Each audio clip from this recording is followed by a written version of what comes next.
And I'm glad you invited me, because I came to scold you. Because you were part of what theologians call the radical Reformation. Well, you're not radical anymore. You're as mainstream as American Baptist, I'll tell you that. You scare me. I remember when I got drafted.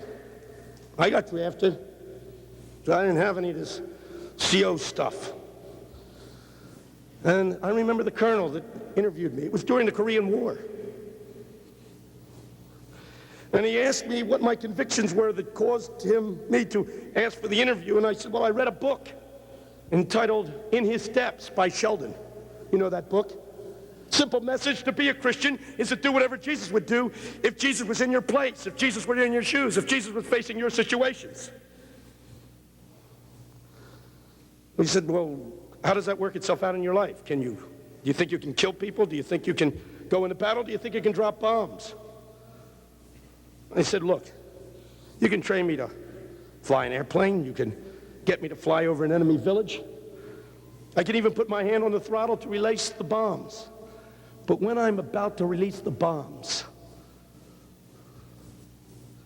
I'll have to ask, Jesus, if you were in my place, would you drop these bombs? And the colonel yelled back at me, that's the dumbest thing I ever heard. Everybody knows Jesus would never drop bombs. And I'm here to tell you that that colonel knew more brethren doctrine than most brethren I know.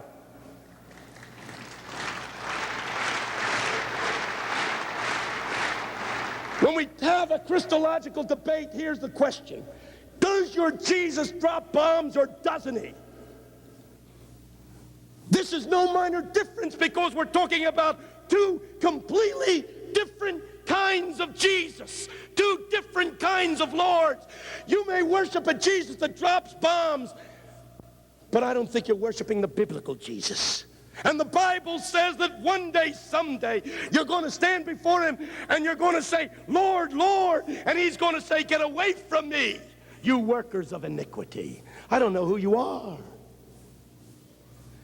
Being a Christian is not only believing, but radically obeying the Sermon on the Mount. And it does not belong to another dispensation. It's for us here and now, in this day and in this age, for this people.